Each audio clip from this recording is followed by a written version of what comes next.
Now, my topic, I was given that the role of MBA graduates in challenging 21st century.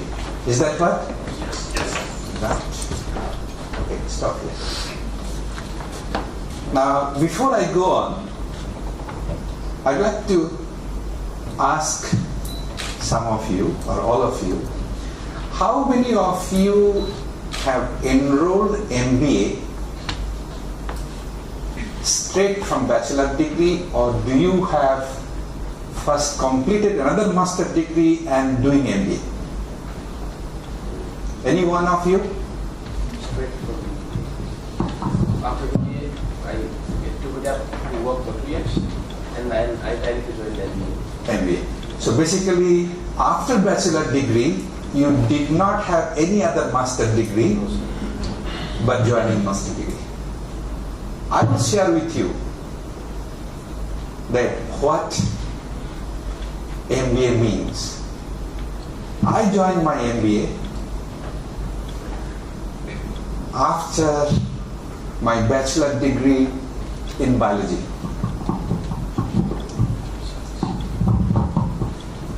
Master degree, psychology and culture. PhD in psychology and culture. Worked in many international organizations. Then I joined for MBA. And my A level, what you call +2, pure science. Physics, chemistry, math, biology. So you understand my discipline. +2 is a pure science, bachelor degree biology, master degree go into culture and psychology, PhD culture and psychology, and then come back to MBA. So I'm going to share with you the experiences that what would be a role of MBA in 21st century challenges. When I was doing my MBA, that was in 1995, from 95 to 98. And before that, done so many things. So when we went to MBA, and we had 40 of us in the class, and we had to introduce each of us. So everybody introduced, and I was the last person. And everybody had to introduce their qualifications. And I realized what? So I was so sad to know that except myself, all of them only had bachelor degree, but working, 5 years, 10 years of working experiences. So when my turn came, so I had to utilize, well, I'm so and so, and I have a little qualifications. I have my bachelor, master, PhD. The moment I completed PhD, all those are adults. Some of them were bank manager at that time. So everybody laughed at me. You know what they told me? They said, you must be a gila guy. Your head is completely permanently damaged. Permanent head damage. I was told in the class, in front of the university, all the professors. Gila means mad in our terminology. Somebody has completed PhD, has done so much of work, traveling, and now he comes back to MBA class. They asked me, why? Why MBA? You have already achieved PhD, everything, you have a job already. Why MBA? You know what was my answer? I want to know what's going on in MBA.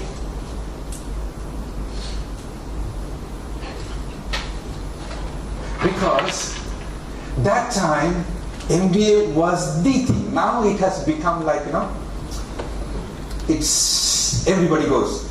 Those days not many people would go. I want to know what is going on. What does it mean? Inquisitive, curious, adventurous. What's going on? I didn't know. I come from a background of biology, psychology, culture, lecturing, so many things. You know what I'm saying? But I didn't know what is MBA all about. And it was the first day of the orientation. So what could I say? And that was, I just wanted to know what's going on. That's all. That was the beginning of the first day of my MBA.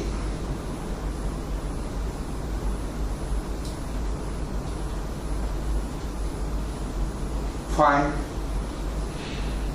While MBA class is going on, then we had a lecturer, the finance lecturer, which that time I didn't know what is all about finance. The lecturer, Prof.Dr.Amiya, came in. He came to the class and he said, guys, you can do 2 things in my class. Then we asked, yes, we know 2 things. Then he asked question, tell me, what are those 2 things? Number 1, we don't have to study. And number 2, all will pass. Isn't it? Very simple. Because he came and we answered. You know, he said, all of you are wrong.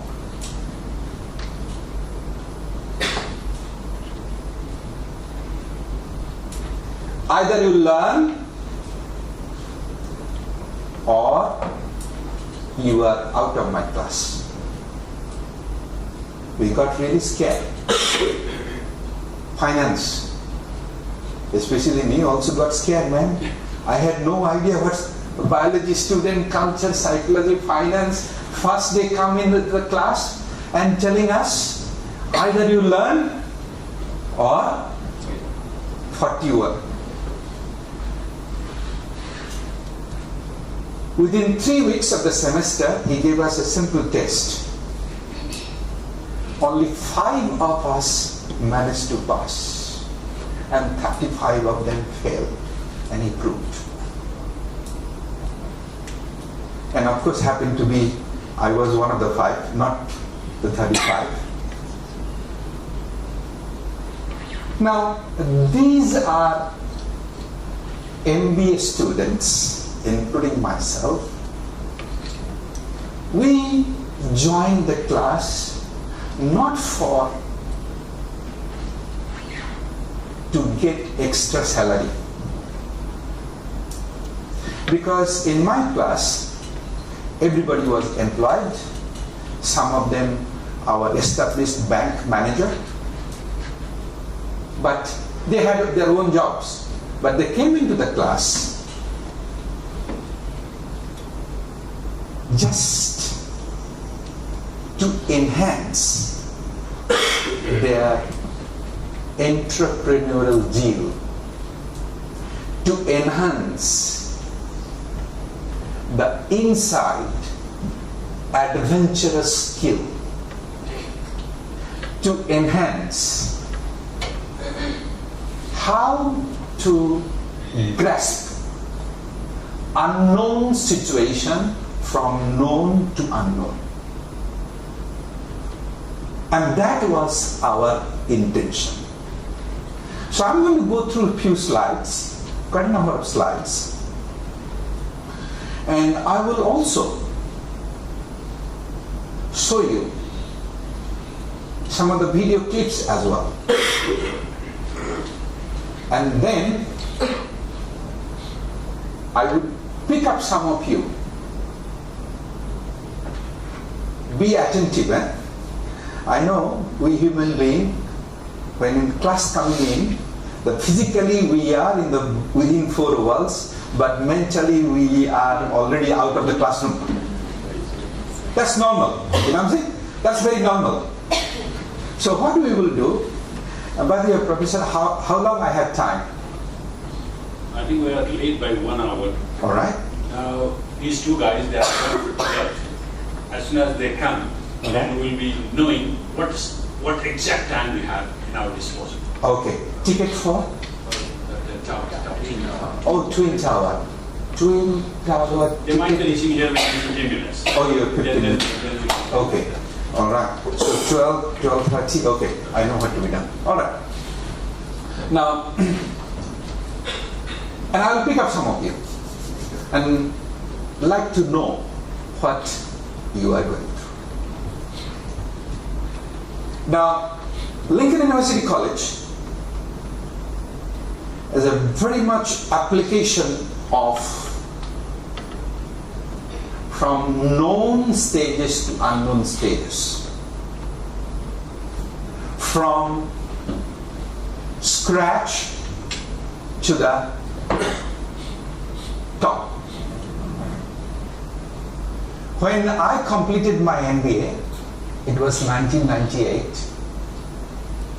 and I was a full-fledged professor.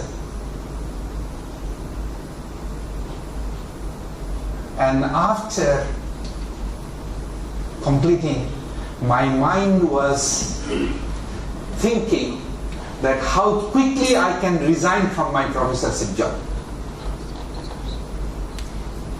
I had my full-fledged professorship job. The day I completed, next day onwards, my mind was really boggling. How quickly I can resign from this job and could pick up something very challenging and make a mark that I, as a human being, I have completed an MBA, and how I can effectively implement. So the board of directors of Lincoln invited me to join. And that time, it was a very small, tiny institution and had only one program, computer. I wanted to take up the challenge, but my boss, Dean, which professor one time was Dean in TU, so I had my boss, Dean, I approached him that I am going to quit. You know what he said? He said, "Amiya, you must be a real mad guy.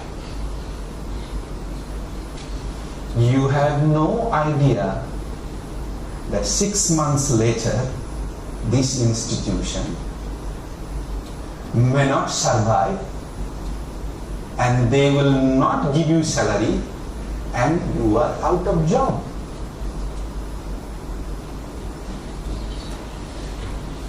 You know what was my answer?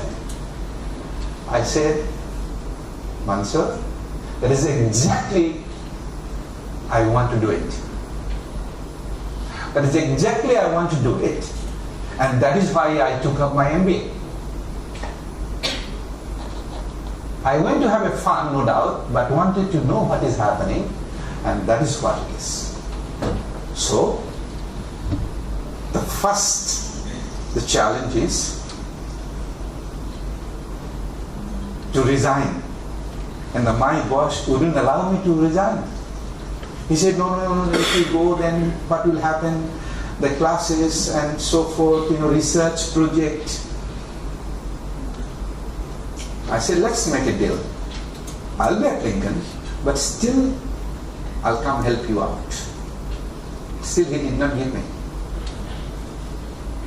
I discussed with my relatives. They also said that definitely something is wrong with your head, my relatives. Always resigning at good jobs and taking up this kind of work, and you have no idea.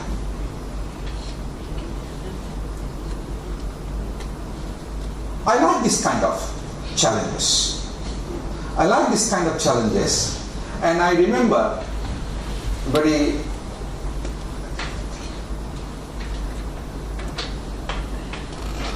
I like this. When people tell me, read this. Can you read?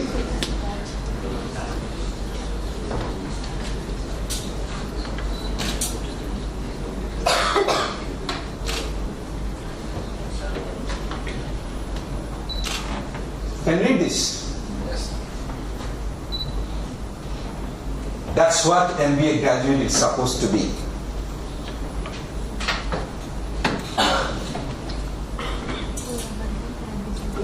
That when 99% people tell you you cannot do,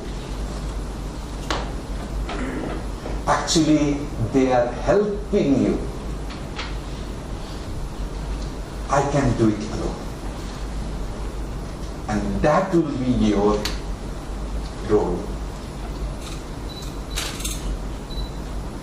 When you become CEO,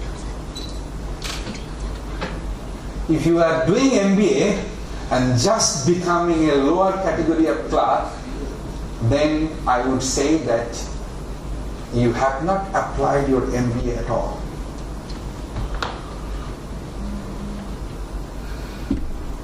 MBA will train you, or rather, it is within yourself. You should learn how to walk alone. That's most important. I would like to share with you another very important and just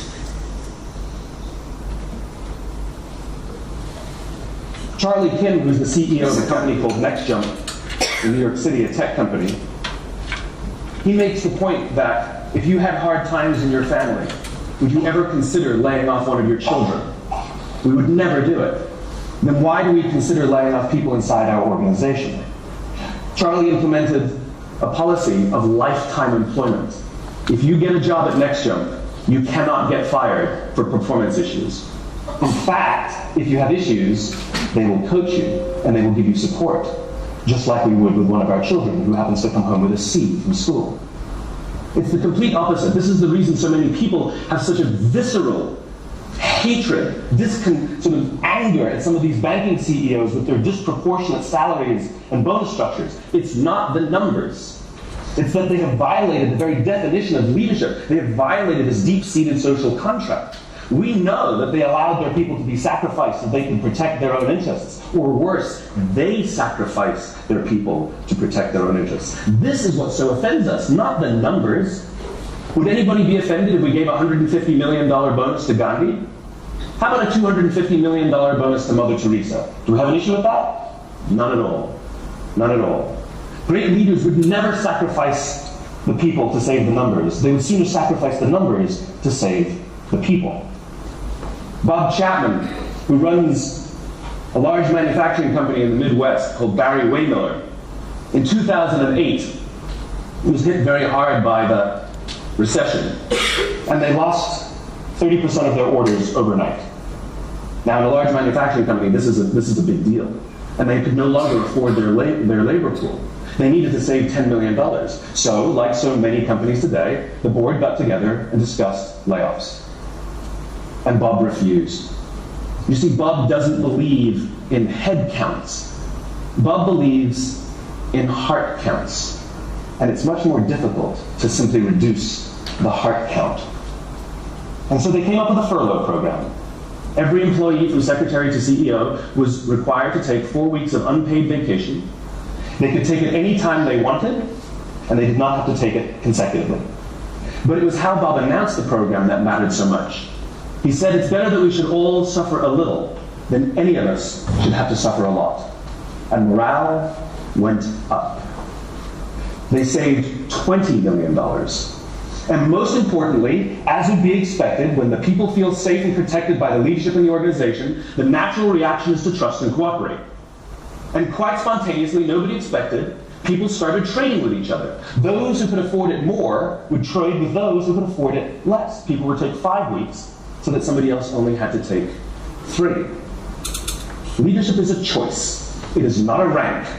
I know many people at the senior-most levels of organizations who are absolutely not leaders. They are authorities. And we do what they say because they have authority over us, but we would not follow them.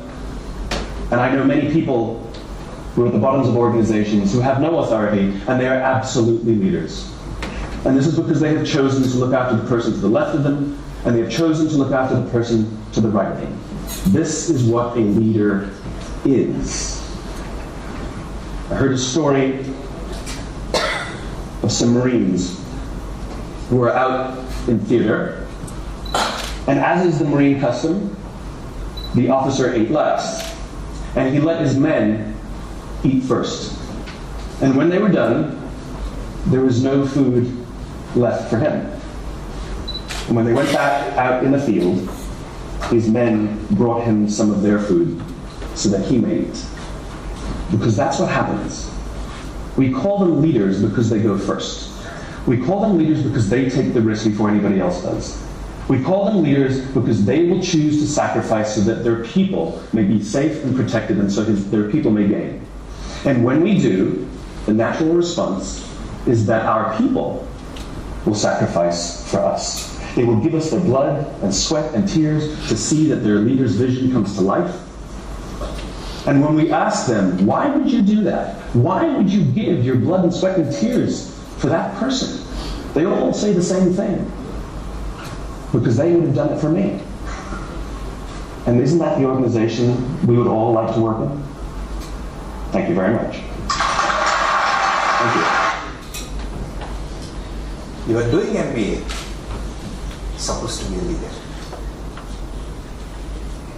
The difference between leader and authority you have. The leader must learn how to sacrifice. So what I was doing, sacrificing to achieve something greater. And that's what the MBA graduates sacrifice. You also heard from the video clip that a leader, like a father of the family. As a father of the family or mother of the family, you do sacrifice for your children.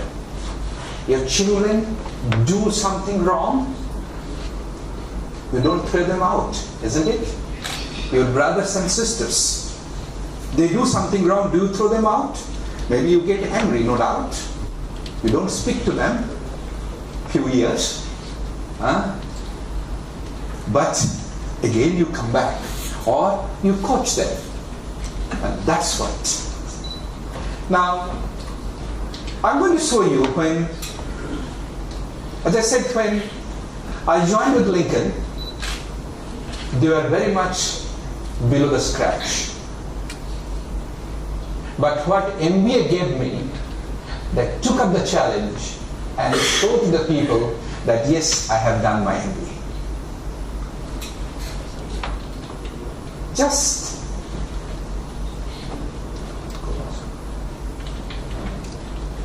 yes.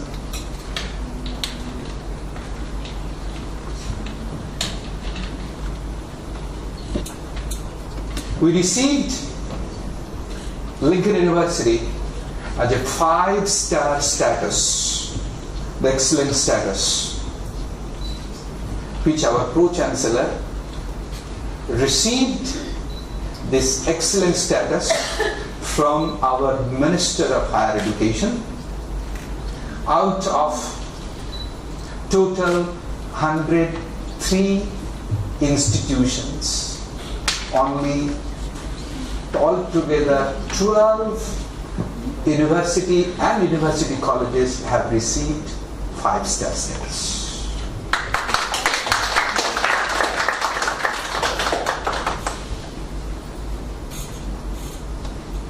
Now, this doesn't happen because of me. This doesn't happen because I have worked hard. It is integration of many components. Integration of many components of human life, rather human organism, and put it into a tangible assets. That's what we have done. So MBA, what you are supposed to be doing, that take the risk. 21st century, unlike 20th century, all right? And have a job, we have salary, very content, self-content, isn't it? Now no more. You need extra money. Why you need extra money? Because you have to pay your mobile phone charges, isn't it? Prof will agree with me that until 2005 may not have bought any mobile phone, isn't it? So that extra charges, how do you meet those extra charges? No more just simply a small salary from TU or from that you can allow to survive. So the challenge in 21st century, the life challenges, is huge. So you cannot be simply one job is holding and hoping with that salary you will maintain your lifestyle. You can't anymore. So in that challenges, how you as an MBA graduate, what you should be doing? That means you have to be more innovative, more creative, more entrepreneurial to challenge. And that's why you have taken MBA. Now, I give you an example. This is what exactly Lincoln all about. Our staff are very much entrepreneurial. Now, entrepreneur doesn't mean that you have to own your own company. Entrepreneurial at your individual level, whatever you are doing, be an employee, be a child, be husband, be wife, be brothers and sisters, be of at any stage, you need to practice entrepreneurial gene.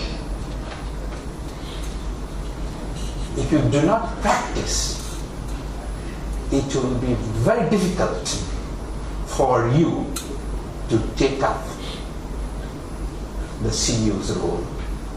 You think that, oh, somebody will appoint me as a CEO and then you will be acting like CEO. It doesn't happen. Why it doesn't happen?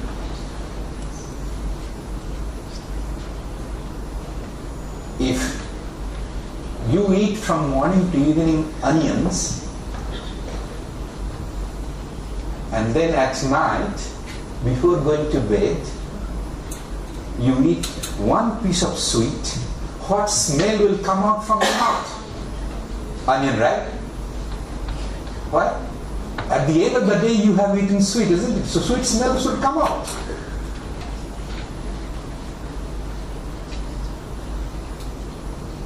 Because from morning to evening your practice was you were eating onions. So the smell will come out. So entrepreneur, to become a CEO, don't wait to be appointed by someone and then you will be behaving CEO. That doesn't happen. We got to practice. We got to make an habit on a daily basis. And that's the MBA. So the day you have joined, first day, same day you should be acting like a CEO, you should be acting like an entrepreneur. Each of your actions, each of your behavior should reflect that you are a leader and not authority.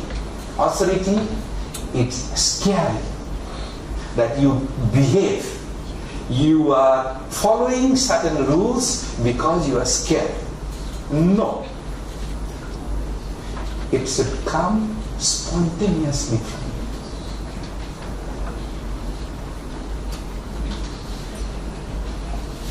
you. Let us say, comes into more into cultural habit, more into culture, which culture you are in. I'm very much social science based. So you can understand my background, biological science, and I went into social science. Your principal, Bezras sir, is having hard time from me for the last few days because I didn't want him to behave like what he would behave in Nepal, so that he will have a test, because he is the leader of the Texas Medical Management and IT. So I wanted to give him real practical training. I didn't want to give him like food and spoon feeding. No way. In fact, this morning he also got a lecture from me. All right. When I'm in Nepal, I used to behave with him a different angle. So he expected me, perhaps I will be behaving in the same manner. No. I will not. Why I will not? Because here, that's my culture. In Nepal, when I go, I behave that's because that's the Nepal culture. So you understand this. When you become a leader, when you become a CEO, you've got to understand the culture. So if I go to Nepal and I behave like, like our staff is all set up, time and etc. Clear? And here, if you come late, everybody will be starting calling what's happening. Alright? So our staff, they are not habituated like this kind of thing. But when I go to Nepal, it's okay, 10 o'clock, even 11 o'clock is alright. And I'm alright. I'm okay. When I go to Nepal, and I'm alright, it's okay. 10 o'clock, 11 o'clock, that's okay. I mean, I will go 10 o'clock, but I know that it will not start before 11. But that's the culture. I don't blame. I cannot blame that. The moment I blame, I'm in trouble. You must understand this. I'm in trouble. So I accept. So leaders, as an MBA graduates, as you move forward the leadership ladder, you must try to understand the culture of the business. So you are here since yesterday, and you will be around 18th, isn't it? Going to Singapore. Singapore, you will find different kinds of culture, influence of Chinese culture.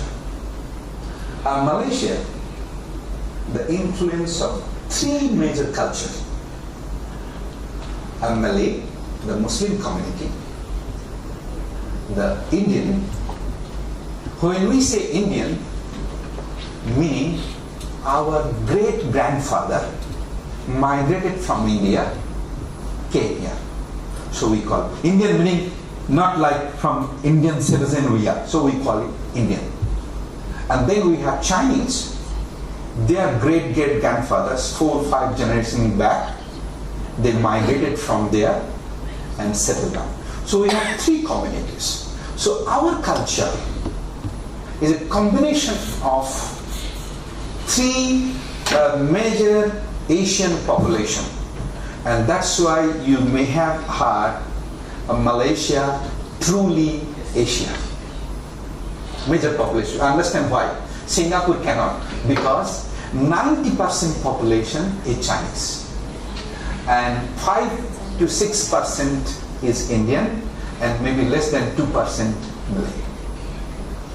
So there you will find the Chinese influence, and Chinese very straight, no money, no talk.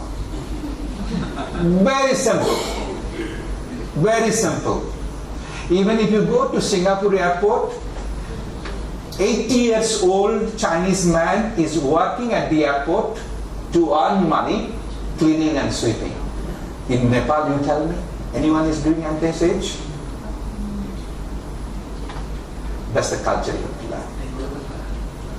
In Malaysia, we have Chinese culture, we have Indian culture, we have Malay culture. So mixture.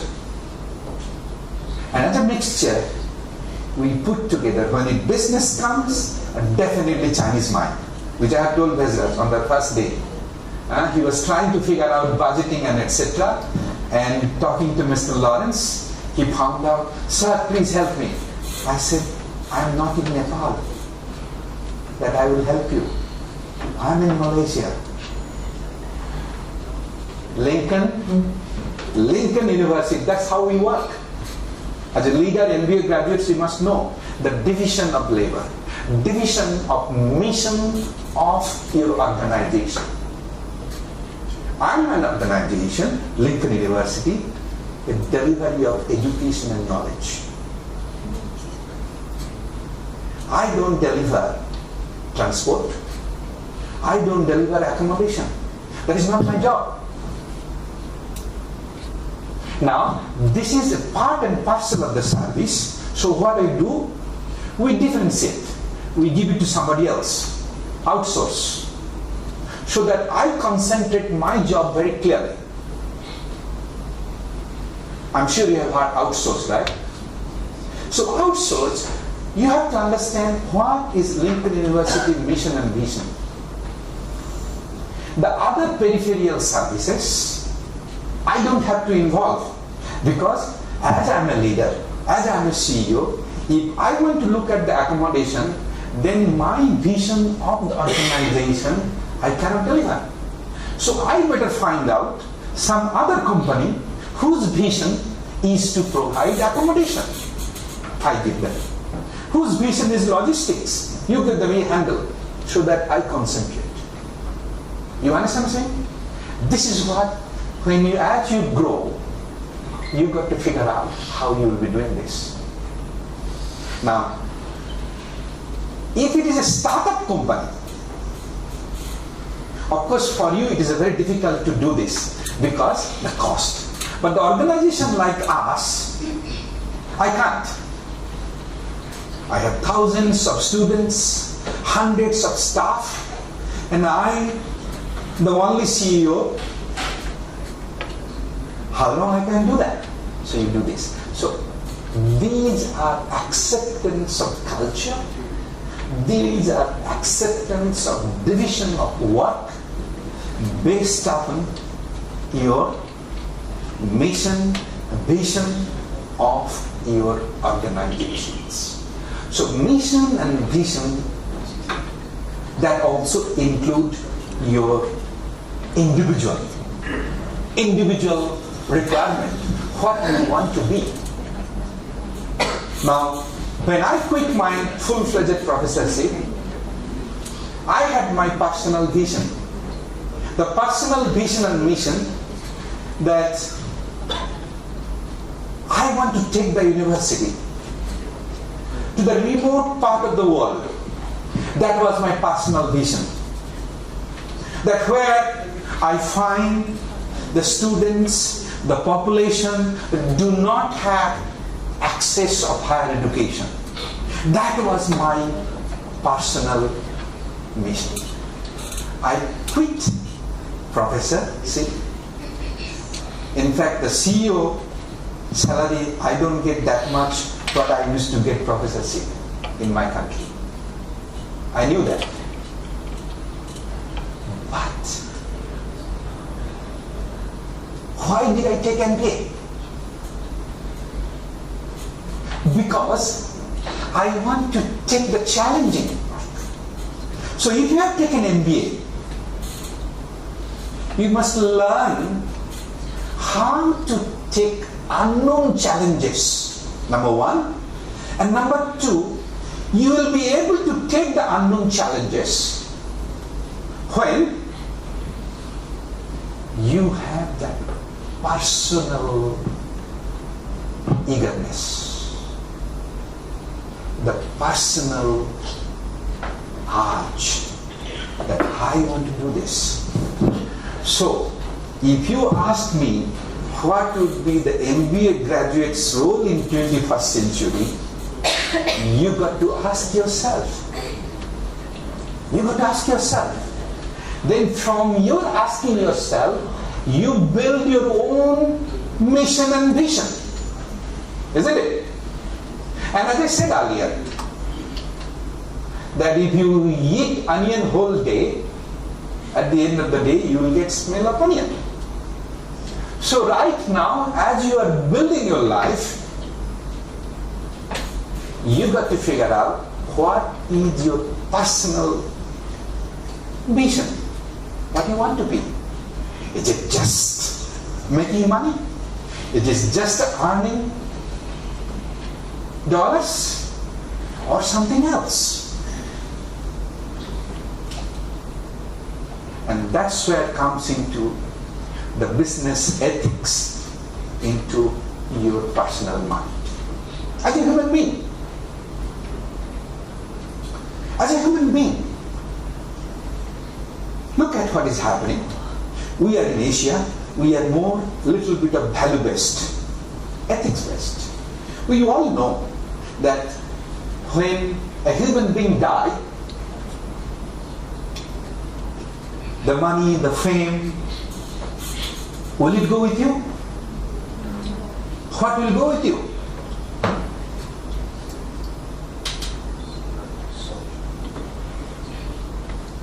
Of course, soul, no doubt. As a Hindu, no doubt. But what will go with you?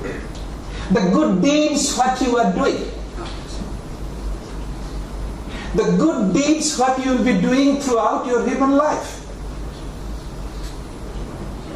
So, the MBA graduates, please come in.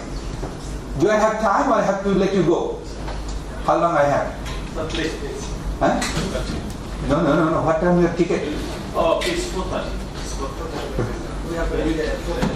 4:15, yeah, that's right. No, when I ask you how long I have time, come have a seat, then I'll tell you. Okay. We can strike a balance, sir. No problem. We are not after anything else. We are after your life. Okay, thank you, Prof. We want real food here in Malaysia. Thank you. I was in one of the in a lecture series, so I asked them, how long I have time? Then they said, you have plenty of time, as long as you want. But we are going to leave at so and so time. Okay, thank you, Prof, for giving me that. So the culture, the practice which you need to follow, the vision, mission, what you build up now, then eventually you work through that. So the good deed will go with us. So my purpose of quitting that job, number one, take the education, the remote parts of the world, which with God's grace we are. Lincoln is in Somalia. In front of my eyes, I got up, somebody just shoot 2 people, killed. I can see that, and I am there. I'm not scared. You know why I'm not scared? I am happy, I was happy, because what was my vision? I have achieved my vision that I wanted to take the education to the remote part of the world, not for money. So that was MBA, because I wanted to know what is inside MBA. In fact, in Nepal, Lincoln was the first foreign institution to start foreign degree program. Not Texas, Phoenix. The first institution. Look at the challenges. Now other people are following me. So this is what, as an MBA graduate, or as you are doing it, ask yourself, what is your personal vision, mission? Because if you do not know your personal vision, mission, it will be very difficult for you to adjust if somebody appoints you CEO, because your personal culture and the company culture doesn't match, isn't it? Which our President sir is having tough time for last 10 days. Ask him. He thought I will really help him, but I did not help him. I trained him that he should know how Malaysian culture it is. Purposely I did that. Because if I would have behaved that way, what I behaved, he wouldn't be learning anything. Then the purpose of coming here, spending money, is wasted. He will share his experiences, how I have behaved with him, and how our people is behaving with him. It's really wonderful, sir. Experience, isn't it? Yes, sir. And he has seen my behavior in last 10 days, right? 2 different sides of behavior he has seen. He has came with a guest, how I have behaved with him, and when the guest left, how I behaved with him, he will share with you when he goes back. And I did that purposely. Why I did that purposely? I am an MBA graduate, not as a CEO. I am an MBA graduate. I must learn to adjust the culture. I must give my leadership based upon situation. What situation I am in? A situation, I'm sure you have learned leadership, many kinds of leadership, right? I have to apply with him situational leadership. Because if I don't, I'll not be able to train him. I'll not be able to allow him to apply when he goes back to Nepal. And I did tell him, I knew that when people come from that part of the world to our institution, we have lots of cultural conflicts, huge cultural conflicts. Huge cultural conflicts. And that's why most of the time we don't expect, we don't accept, they don't come. Because the cultural conflicts is such, very difficult. More so for me, because I go to Nepal and I behave like Nepalese. Often people say I'm a Nepalese. But when I come here, when I behave completely different, people will be thinking, oh, this man changed. This man is egoistic. You know, this man is showing off. You understand? So, as an MBA graduate, you need to understand few important criteria: the culture, situation, and what is your personal mission and vision. So, what you get after MBA? I have already talked about leadership. I talked about that. Learn how to take the challenge. But if you are thinking right now, you are working, okay, they are paying me now $500, maybe salary. After MBA, I will go back to my employer. Look, I got MBA, you better increase my salary. then I will say, my friends, your 2 years of important life you have wasted. You have completely wasted. If you are just taking MBA to increase your salary, please don't do this. You go and print, buy color printer, print Lincoln University MBA, I'll be more than happy. It's as simple as that. Why you want to pay the huge tuition fee to Texas so that he can become richer? And you are jumping around. Oh, I have a presentation, write assignment. Why you are wasting time? Isn't it? If you are taking MBA, so what you need to do, that learn how to be an entrepreneur. Entrepreneur doesn't mean that you have to set up your company. Entrepreneur, at your company, whatever job you are doing, look at that job, how you can make it more entrepreneurial, more effective. Your boss will increase salary. You don't have to ask. You don't have to ask. And if your boss is not increasing salary, but that doesn't mean you should stop doing entrepreneurial work. Oh, they look at this is room, and why should I work for this company? He doesn't increase my salary. Let it burn the electricity. Isn't it? It's not my company. I work for that man. I brought in lots of revenue, but he is not increasing my salary. Forget this company. I'm looking for something else. That attitude needs to be controlled.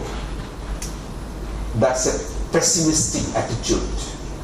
That's a negative attitude for an MBA. Your boss may kick you out. Your boss may apply prejudice. Your boss, which it happened to me. But I give a damn. Because I knew myself, I am not working for my boss. I am not working for organization. I am an MBA graduate. I am working for myself. I want to improve myself. I want to be an entrepreneur. I want to be a leader so that I achieve my goal as a human being. When I leave this earth, I leave a mark that when I die, somebody will be thinking, wow, that man has gone but left a mark. Not like the bastard has left. That's what MBA graduate about. So it is not the money all the time, which you heard from the video clip. So what will be like after completing an MBA, a human being? MBA, well, most important, soft skills. Now I will show you how soft skill is very important in our life. Sorry, I have taken out jacket, which I prefer. To know and acquire valuable soft skills like leadership, teamwork, and communications. You know, currently people come to our university for job. Before I look at their certificates, I want to see how is their communication skill.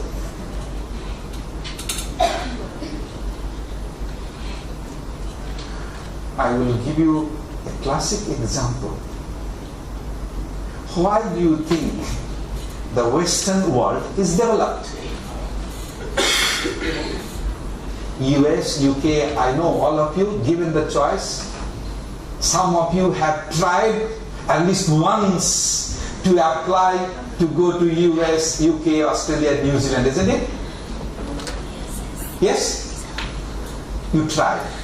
At least once. Huh? Maximum percentage of this group. Maximum. I know you know. Maximum. Now, why do you think they are developed? And why do you think Nepal is not developed? Why do you think Malaysia is developed? And you go down to Thailand and Indonesia, they are not developed. But mind you, if Malaysia is developed, you know who are the people are working? People come from Nepal. People come from Bangladesh. People come from India. You tell me, from Nepal people are coming here.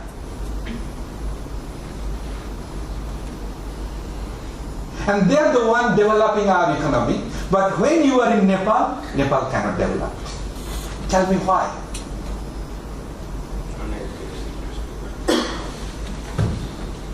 No. This is the key word.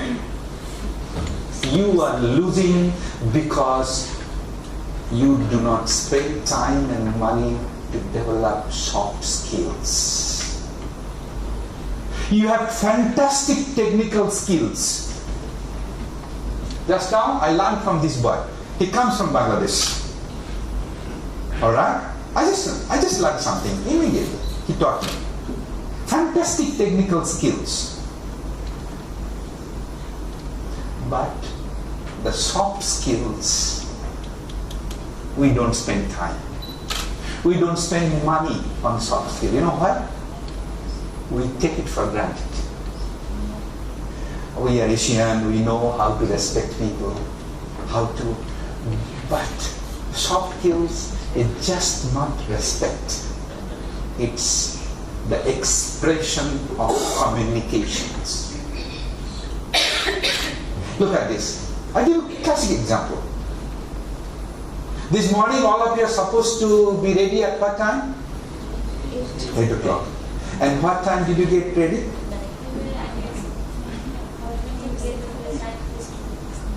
Right place to come here. Unknown. So what you were supposed to do yesterday, it's like, these are the soft skills. Where to go? You lost the point. Whereas our people, they are here. These are soft skills. Oh yeah, no, don't know where to go. And these are inquisitiveness.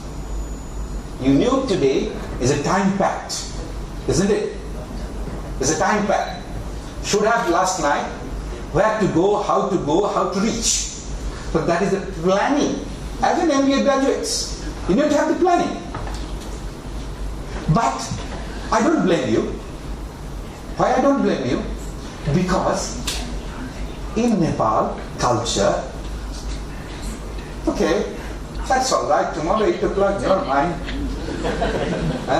We can go a little late. Bezra sir is there, and Lincoln very friendly, and we heard, the VC sir is very friendly with Bezra sir and Professor Ajir. Should be okay. That attitude need to change. If you would not have applied that attitude yesterday, today all of you would have been on time. Now because of you came late, the supply chain, I'm sure you have learned supply chain, the value chain.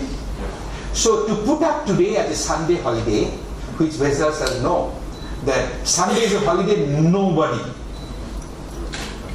But since we have taken the responsibility, our team is there. So when the value chain has been created to deliver today's event.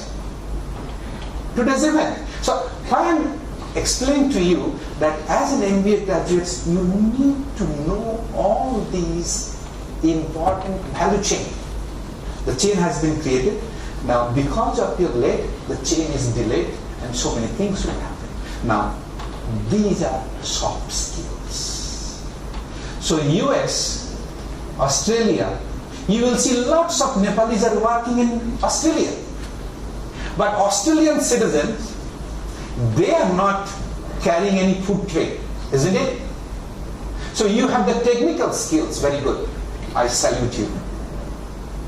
We do have some Nepalis are working at Lincoln.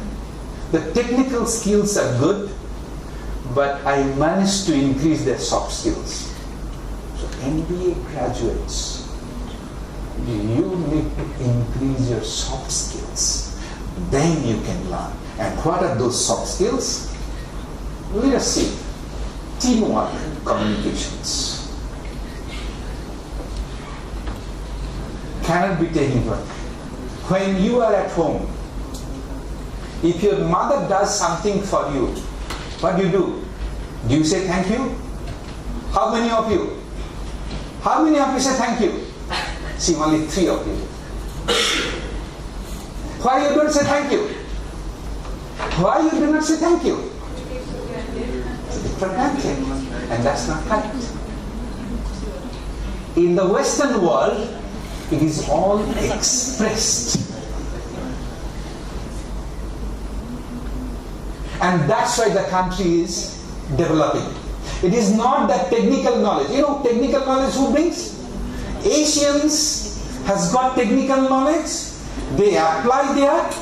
And American or Australian citizens born, they apply their soft skills, and that's how the country is growing. So in Nepal, you as MBA graduates inculcate that soft skills. Sometimes, if you tell someone, I love you, darling, isn't it? Now, when I say, I love you, darling, oh my gosh, what happens then?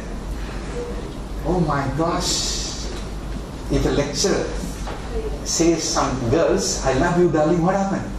Oh my gosh. But in the US, Australia,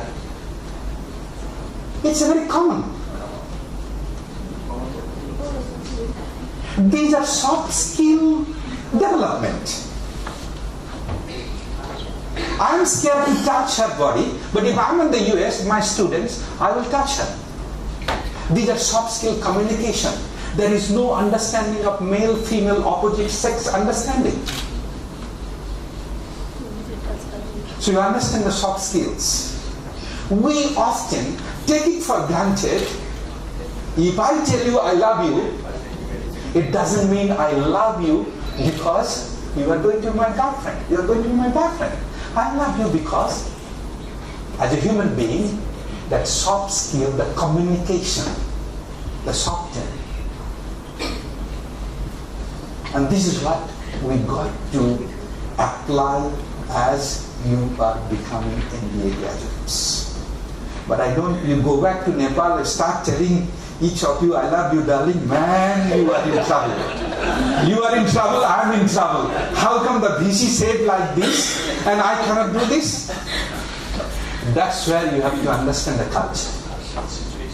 The culture and the situation. Whom you are applying. So, the MBA graduates, soft skills, networks. You are 24 of you. Some of you have the same interest. Create a good network. You have junior, you have senior, good network. That's most important. And business functions like finance, marketing, business operation, accounting, management of economics, and so forth. Because when I went in MBA, I really didn't know what you call economics. I didn't know what is P and L. I didn't know the value of time. All sorts of things. So I learned those. And I really learned. Because I wanted to know what is in MBA, because I want to do something and I didn't know what to do. So that kind of sincerity in your head must be there. The sincerity that yes, I want to learn something. I want to be something. The moment you are the traitor meaning you are telling people something, doing something else, that's the traitor to yourself. And that's the worst danger for the MBA graduates. You cannot be traitor to yourself. What you think and you should be, make sure you are not traitor to yourself. And that is a real danger of the leadership, real danger of MBA graduates. Now, which I have been talking, that MBA graduates, if you need the career success, you need to apply both technical strength, hard work, but look at the soft skills, how big it is.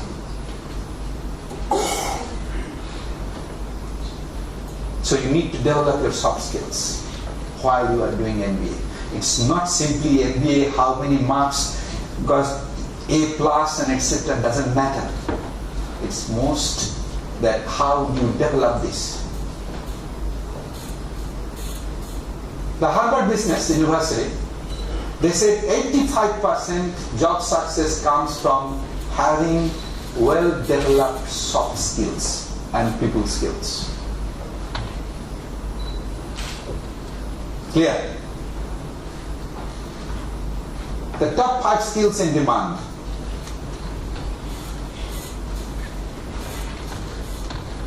At Lincoln, my own assistant doesn't have high qualifications. I picked up good soft skill. People beat him, he doesn't talk. Because often the CEO's assistants are stigma. Oh, if he comes to know, everything is going to CEO.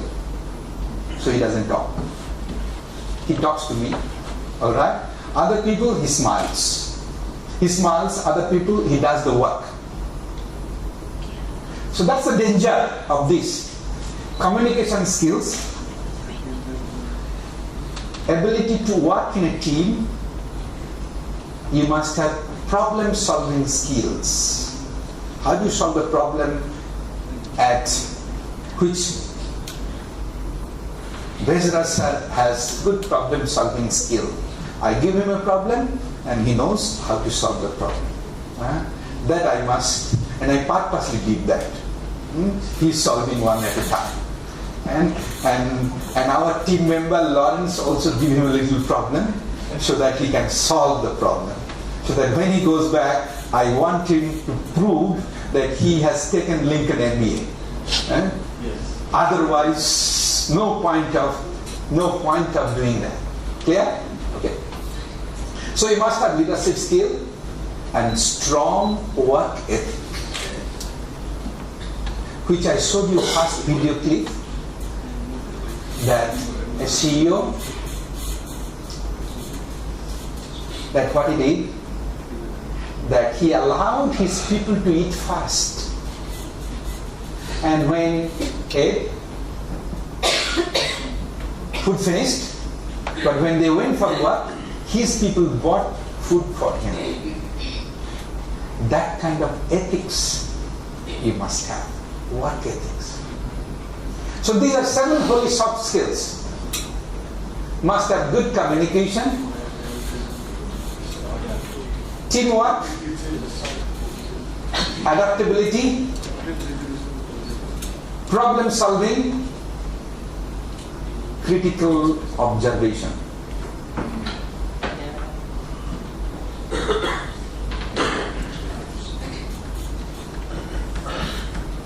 Your observation must be always. Now, as you are here, you will be here altogether 5 to 6 days. Your eyes must be very broad open. You are not going to learn academically much. But what you should learn, observe how people are behaving, how people are talking to you, and pick up some of those observations, go back to Nepal, apply those observations. The number one, the punctuality. Punctuality.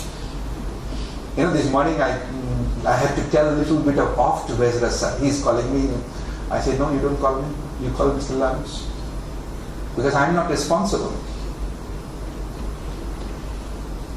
So, critical observation, next few days, see how people are behaving, see how people are talking. Look at our roads. Clean, isn't it? Why I can be clean, why Nepal cannot be? Of course, the culture. If I have something to destroy, and if I don't see anything in the dustbin, what I do? I put it in my pocket. I don't throw even on the road. I will not even spit anywhere until I... So these are critical observation as an MBA graduates must keep. These are soft skills. Conflict resolution. This is challenging when you become MBA graduates. That the conflict resolution is a skill, and how do you handle based upon situation, based upon people, based upon culture and the leadership. These are 7 important soft skills. You need to do this. Alright?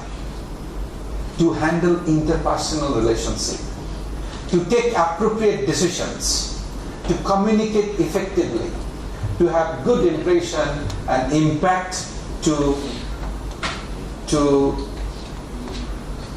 people. I'll show you some little video clip. Nobody is successful alone. It's important to build healthy, inspiring, supportive relationships. The most significant factor in any person's life is the people. And this has been true for me. Did you know that if you change only one thing in your life, the people, you'll have increased your chances of success by 10 times? 10 times. Every year I do a life audit. What's a life audit? Well, I make a list of all the people I spend time with. Then I put a plus if they energize, inspire me, and support me to achieve my dreams. I put a minus if they drain me and suck the energy out of me every time I'm with them. Then I make a conscious decision to spend more time with the people with the pluses, less time with the people with minuses. Seems very simple. Also seems kind of harsh, I know. Just eliminating toxic people from your life. But it's been very, very successful for me. And I think it will be very successful for you. So write down 3 people you spend time with. This is a simple exercise. First name. And put a plus or minus next to them. For wherever they are going, you are going too. So make conscious decisions to surround yourself with supportive individuals. Now I'm going to pick up someone.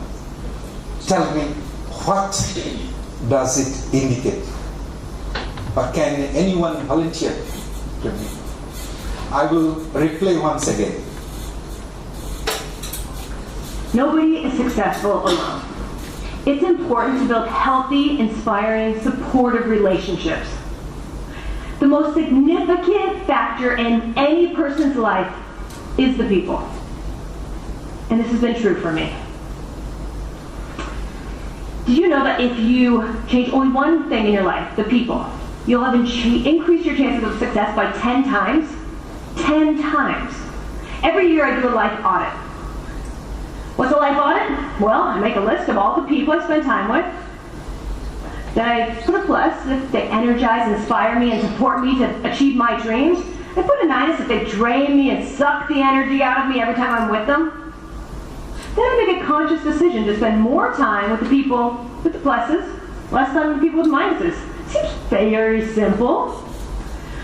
Also seems kind of harsh, I know. Just eliminating toxic people from your life. But it's been very, very successful for me.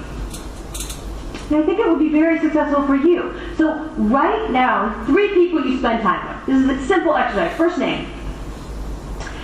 And put a plus or minus next to them. For wherever they are going, you are going too.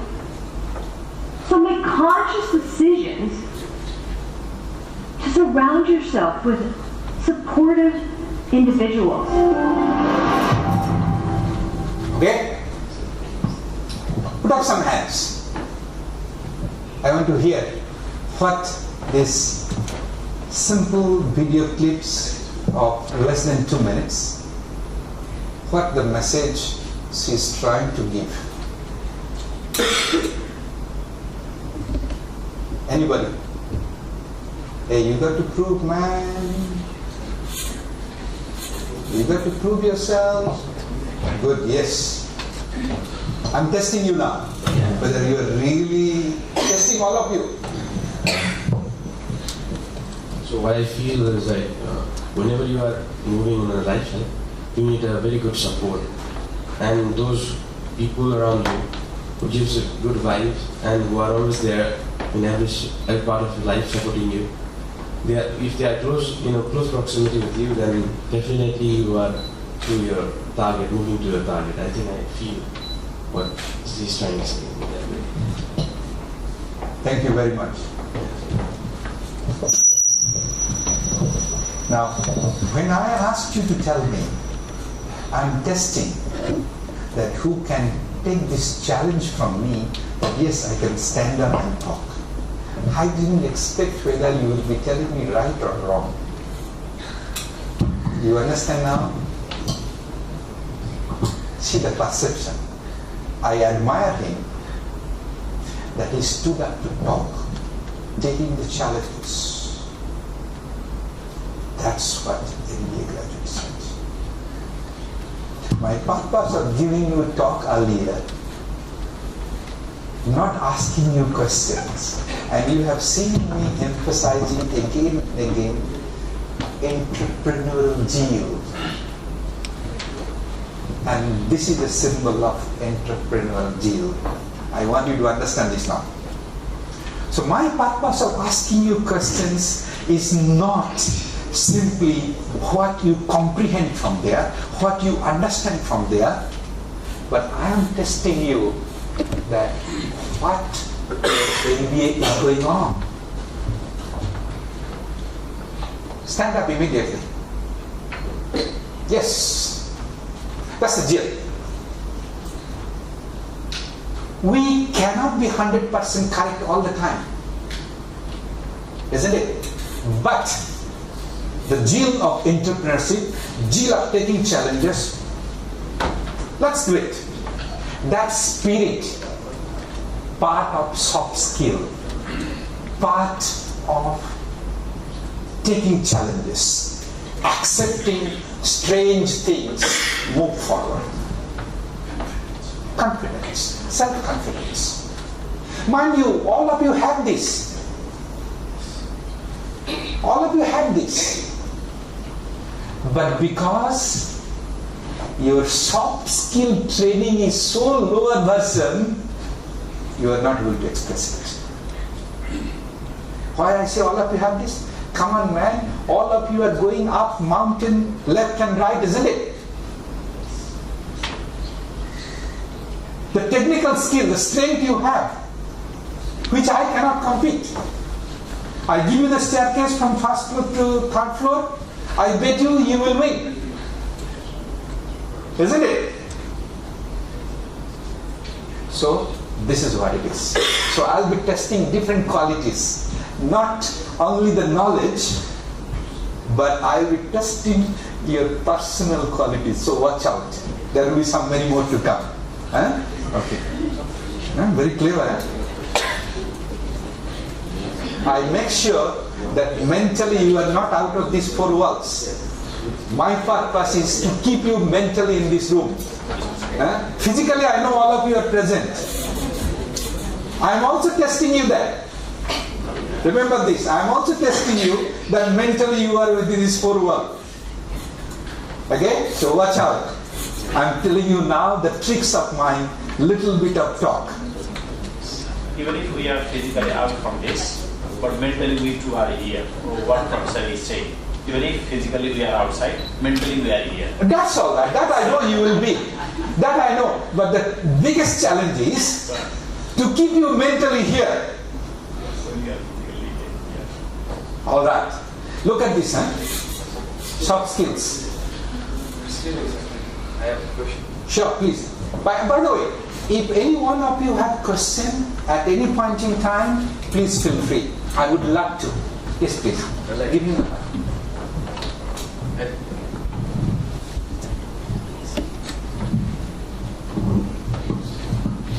Like you said, if we are having onions throughout the day and at the end if we have sweet, right?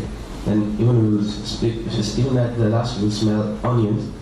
But if we have sweets throughout the day and at the end if we dig an onion, right? And I think onion smells at the end of the day. Good. I like that. By the way, what's your name? My name is Ashutosh Barsingh Karki. Ashutosh. Okay. Thank you, Ashutosh. Wonderful analogy. MBA third semester. MBA third semester.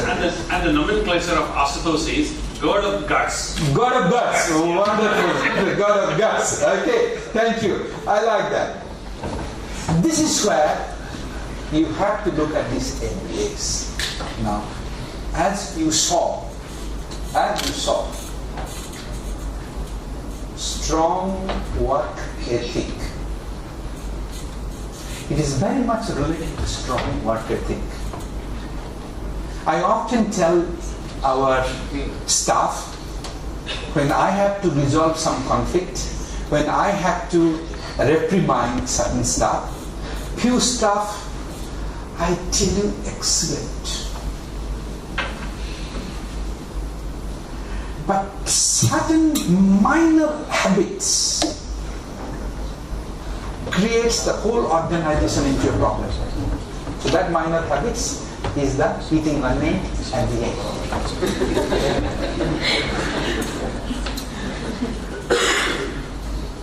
I have people, fantastic people. I love them, I respect them.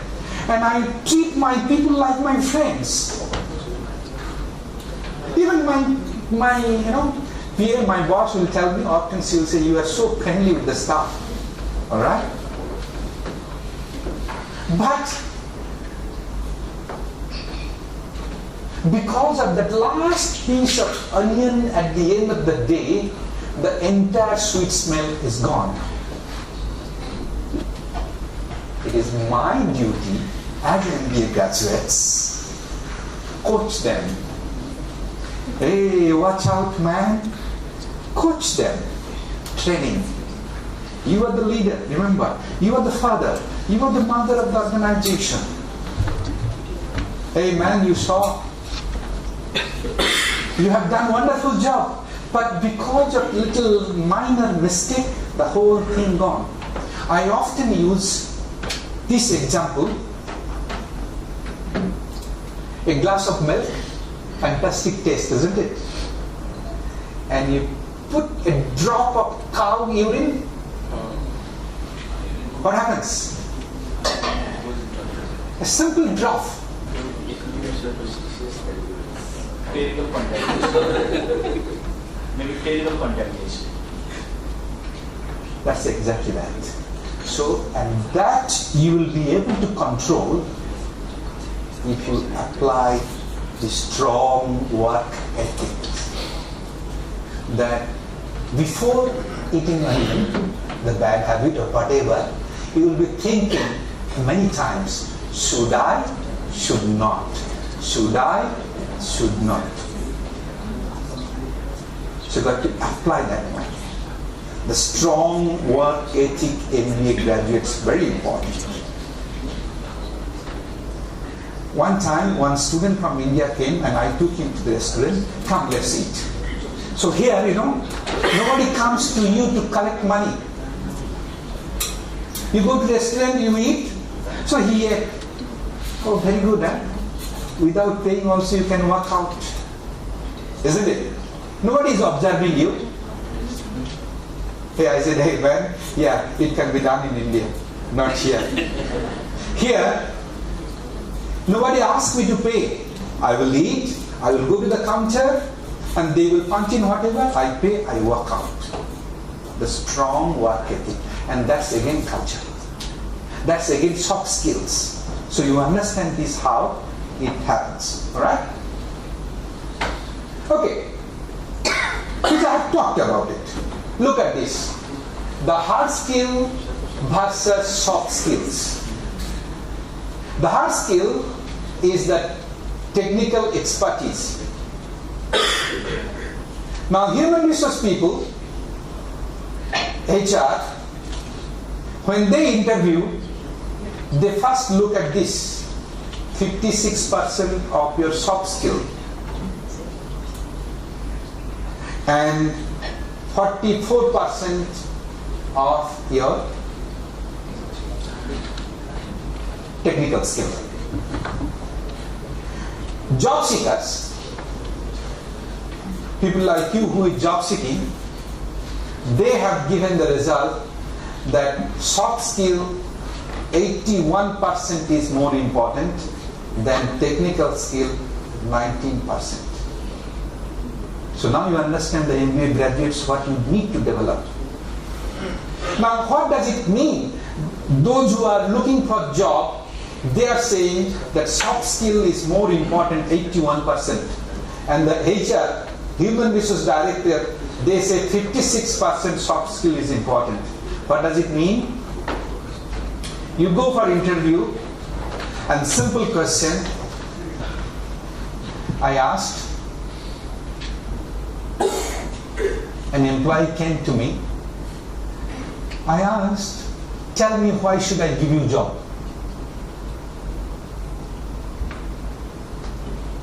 What answer you will give me?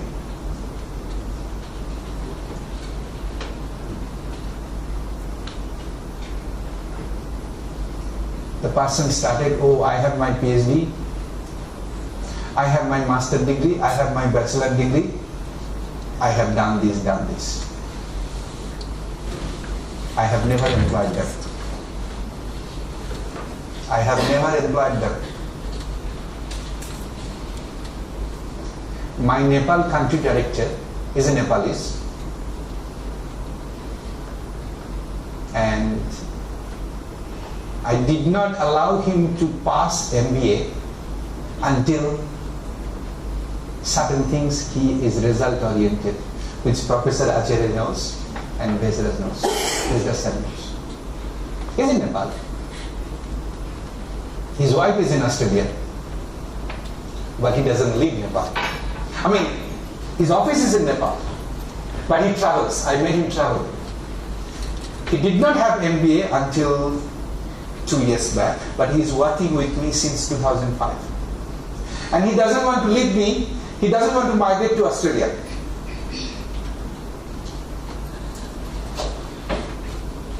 If you are an MBA graduate, you should learn this technique, how to value your people and how to help them to grow their career. Then they will work for you. So what has happened? I have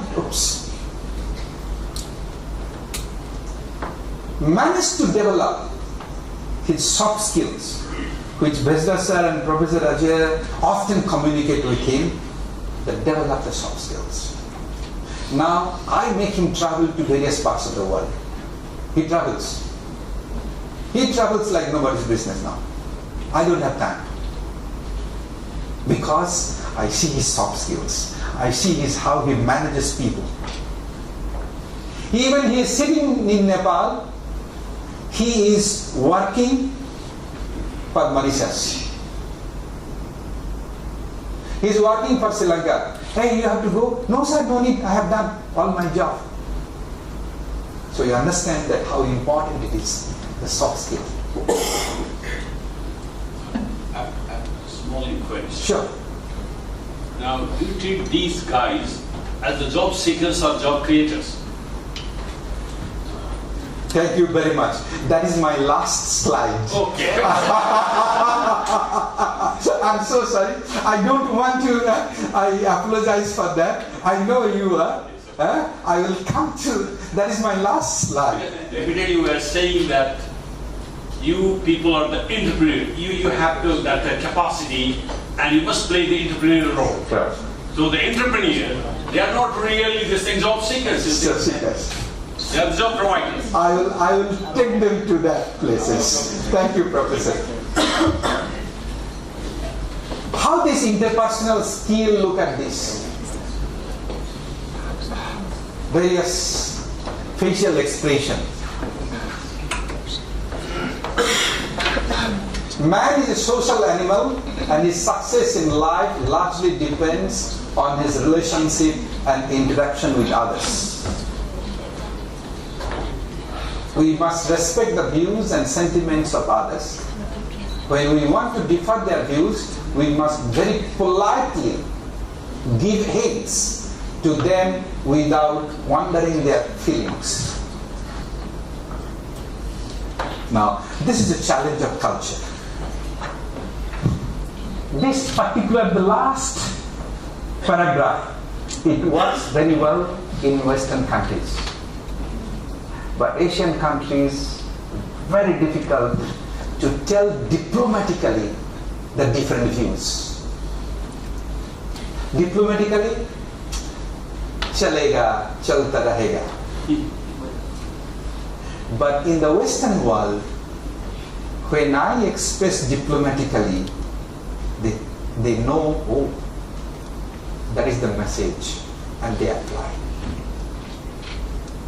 That's because their soft skills is very high level.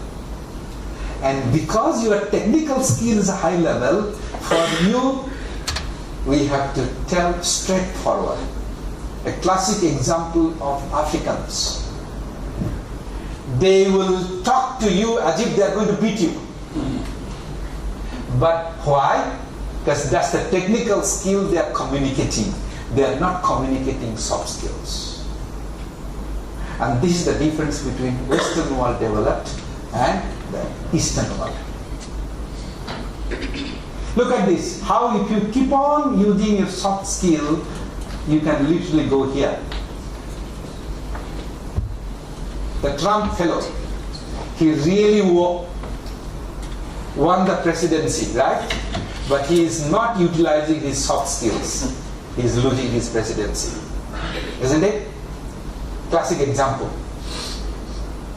He created to become, and classic example of Trump, the self-confidence.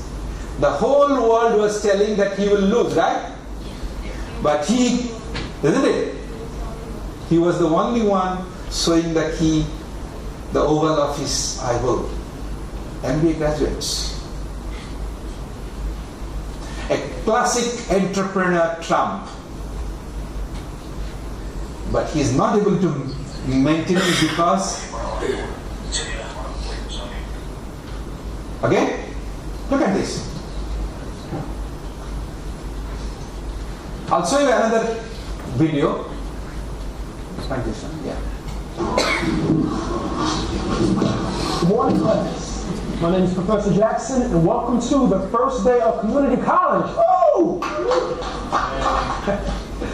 All right, now before we start embarking on this journey of learning and growing, let's take a moment to get to know our fellow classmates.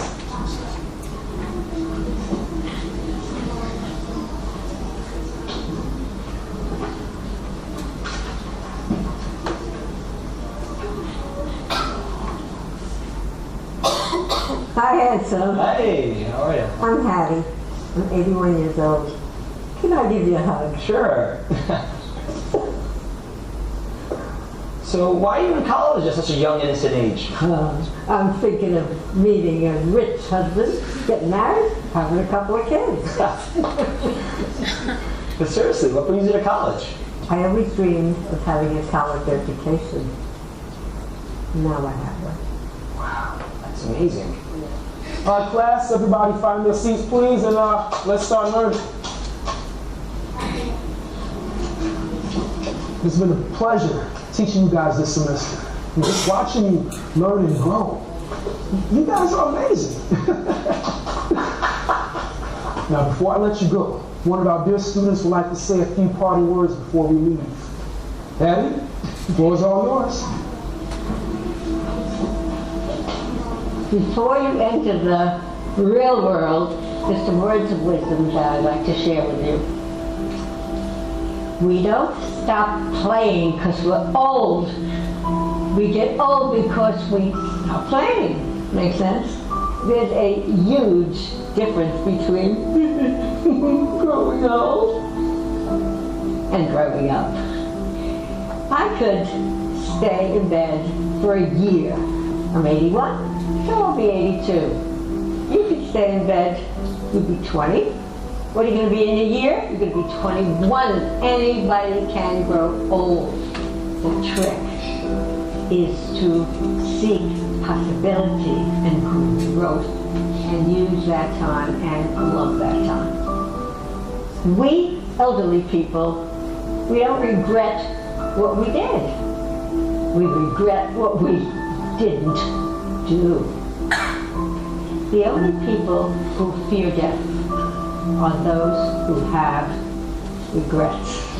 And remember, we make a living by what we get.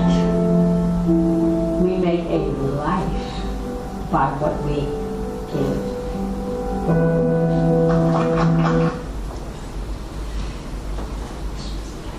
Tell me who can volunteer to analyze this little video clip. Mike. No.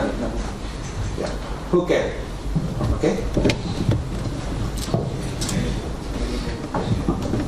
Hello, sir. Your name, please. Meena Bhatrai from Meena. third semester. Okay, all right. Thank you. In this video, I realized that we didn't need the age of age bar. For example, she is 82, but she didn't care with death. In my understanding. Right. Very good. Thank you very much. Thank you, sir. Anybody else? All right. Good. Morning, sir. I think she wants to tell that time doesn't wait for anyone, and we do not need to wait to go world, but we need to grow. We have to grow growth and success we have to gain. So time doesn't wait, and utilize time, give time, and play with it. Right. Thank you. Any more? Any more people? I really love this video clip. Good morning, everyone. I just learned one thing, that there is no boundary for education, no age for education. All right. Thank you. Any more?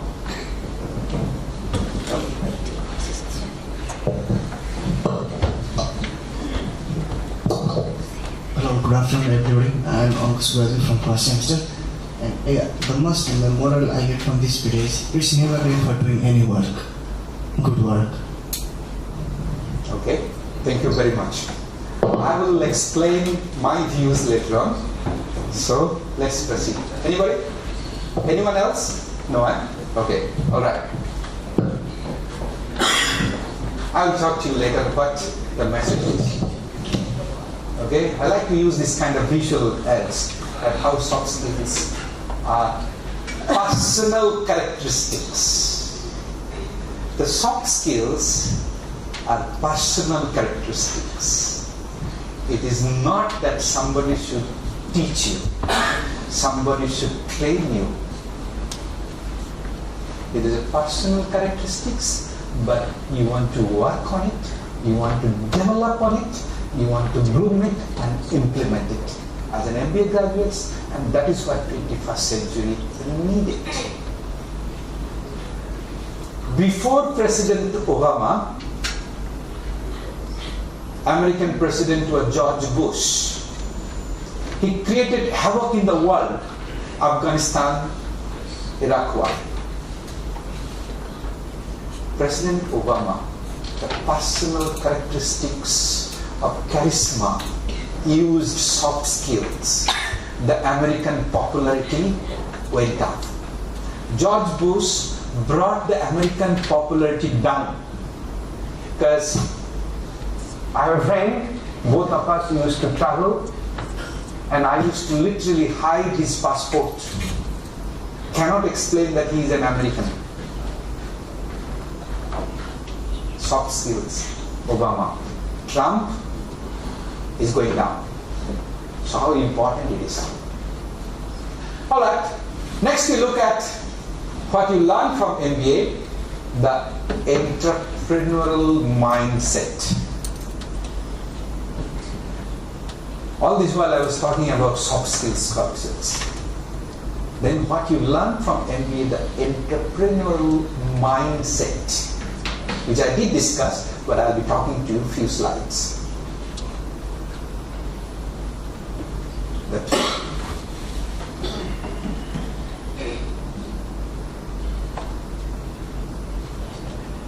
You need to think all the time an entrepreneur. I'll show you one video. Let me catch you all up on this little story of ours. A couple of months ago, I got a message on Facebook from a guy named Joel in Liberia. He said that he was in need of some financial assistance and asked me to send him some premium electronics. He said that he would sell these on the Liberian market and then split the profits with me. Now, I figured that this was just one of those African internet scams, but I decided to play along and see where it led me. I figured the more time of his that I could waste, the less time that he'd have to spend ripping other people off. So I told him that I didn't have any electronics to send, but I did have a business proposition if he was interested. I told him that I was in the photography business and that if he'd be willing to take pictures of where he lived and send them to me, I'd pay him for the ones that I liked. He agreed, and the next morning he sent a few over, and they were just terrible. The guy had to be using a 15-year-old flip phone or worse, but I was surprised to see him actually try. He mentioned repeatedly that he was looking for God's favor through someone and that he believed that person was me. So I thought I would invest a little bit of money in this guy to see if he was scamming me or if he was seriously trying to improve his situation. So I mailed him a $30 camera and told him to take some more pictures with it. Well, the pictures were a little better quality, but they still sucked. So I said to him that if he wanted to make money taking pictures, he needed to practice. He needed to hold the camera still and make sure his subject had plenty of light. And would you believe that he actually improved? I mean, some of his pictures were just stunning. They really show the beauty and difficulties of living in Liberia. So then I had to figure out how I was going to compensate Joel for his work. So I put together a photo book of his very best pictures and launched an Indiegogo campaign. I was blown away at the response. People from all over the world came to support Joel and purchase his book. This is your chance to make a real difference. In total, we sold nearly 1,000 copies in 40 different countries.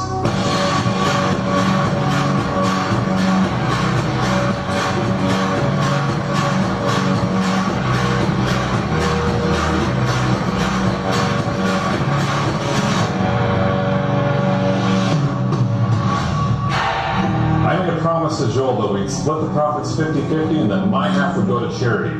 So I wrote to Joel and said that I wanted to give my portion to the people of Liberia and asked if there was anything in his community that I could help with. He said that there were a lot of children that were in need because their parents were so poor. So I asked, how can we help the children? And he said school materials, stationery, book bags, and chairs. These are the things that children suffer for the most. He said that we should start by targeting the youngest 100 kids and that it would cost me about $500. I thought, this is where we're really going to find out what Joel's made out of. Either he's going to use that money for the kids, or he's going to keep it for himself. But I still owed him money, so I decided to move forward and see what happened. So I got back on the Western Union's website to transfer the money, and my payment was declined. Apparently my bank thought that someone had hacked into my account and was sending all of my money to Liberia. So I called them to tell them that it was in fact me, but they were closed for Columbus Day.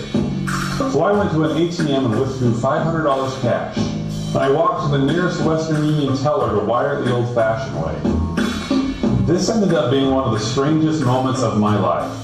Imagine standing there in a crowded Rite Aid at a Western Union kiosk asking if you could wire $500 to a guy named Joel in Liberia. Well, I was pleased to know that the money did go through and that Joel was able to pick it up, because what happened next was incredible. Joel took a trip down to the local market and cleaned them completely out of children's book bags, notebooks, and other supplies for the children in 5 local schools. He had to hire a taxi just to hold everything. I made sure to tell Joel to bring his camera along, not just to prove that he delivered, but to show his customers what's possible with a little hard work and a lot of faith.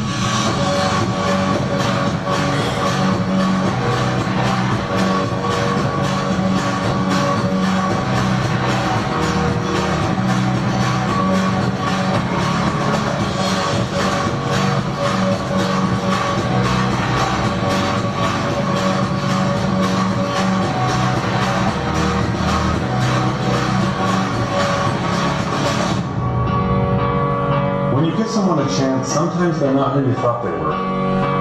Sometimes they surprise you. And sometimes you end up being the answer to their prayers. Tell me, who can give me some explanation of this? Anybody? Or you want me to play a game? So it's like a hard work, enthusiasm makes success. Thank you. Some more. Okay.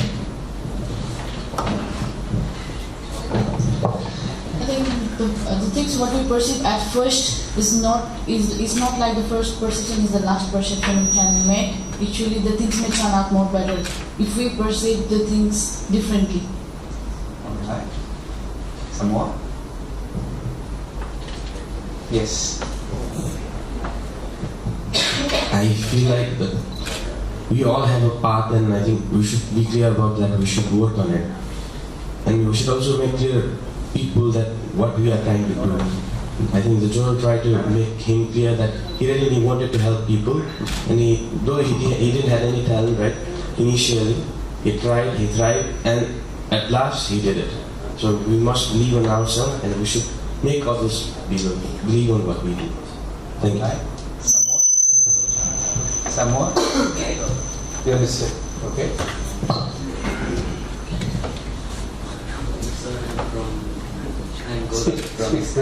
I'm Gaurav from second semester. Okay. I think that business is not what we spend to people, many people, and a little help can improve their life in any part of the world, and a small help also can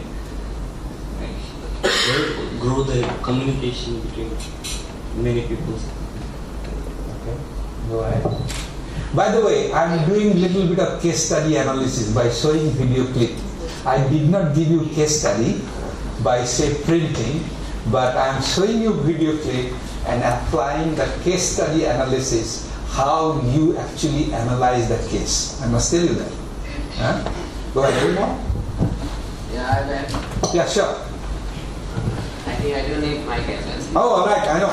Good, go ahead. I have 3 things. First thing is, first you need to take the initiative, because without taking initiative, you cannot do anything. Second thing is, never back down. Try until you die. You need to try each and every time. And third thing is, do good, be good, and obviously good will come to you. That's the things I want on this. Thank you very much. All right. Someone? I have not heard anything from this group of people. What happened? Huh? I must tell you, I'm a very bad presentator. I don't let people go so easily when I go into. I make sure must speak, and I must be very blunt that we are all human beings. You should prove yourself that you are a human being, and human being the only proof that you speak. None other animals can speak. Only the human beings speak. So you should prove yourself that you are a human being. Okay, I must tell you, whatever you have said, good. But that's not the way to analyze the case. The case analysis, you must understand the core important thing first. The core important. What is the core important of this particular video clip?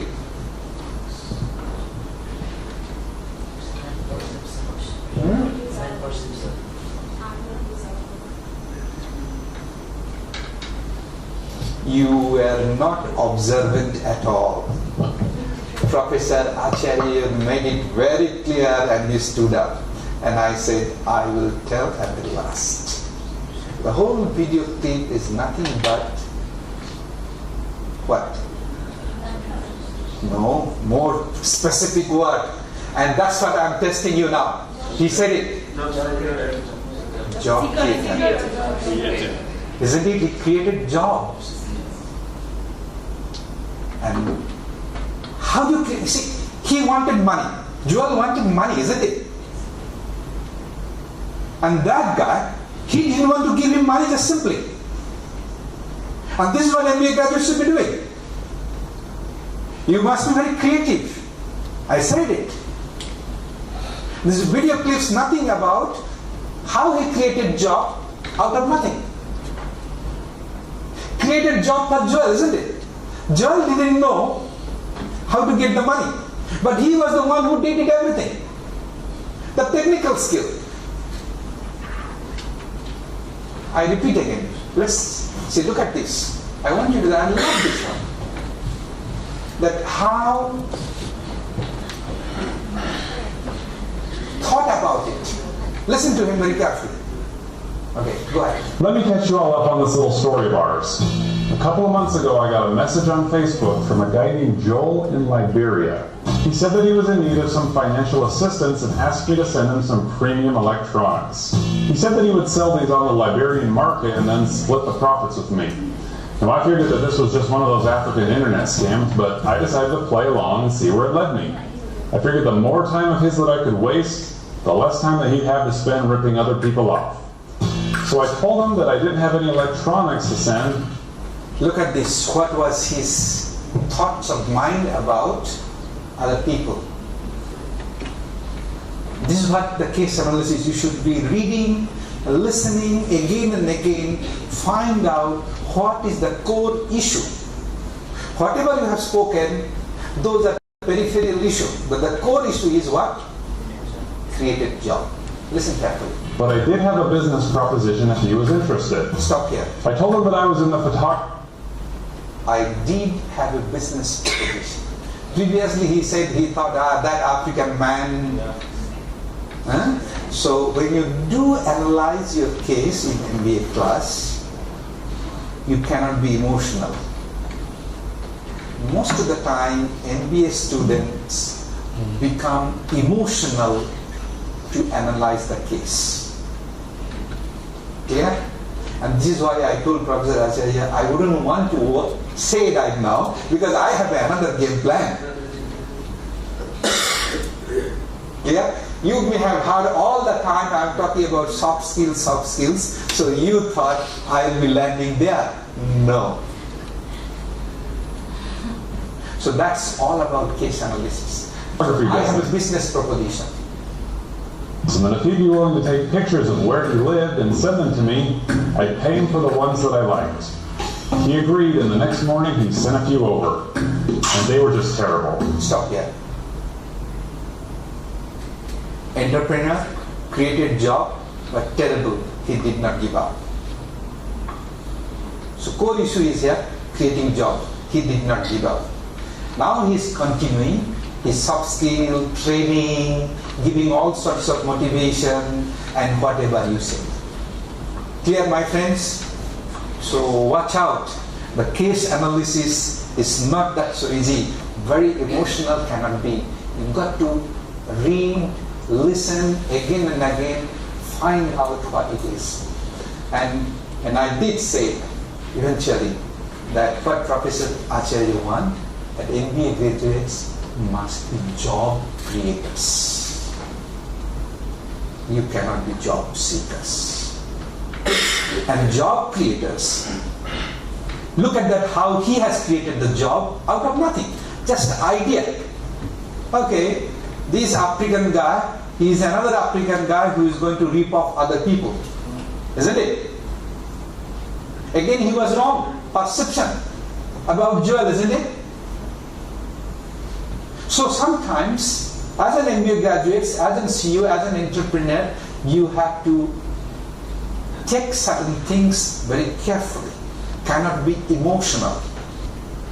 Under any circumstances, emotional when you become a job creator. So job creation is your major role, major job as an entrepreneur.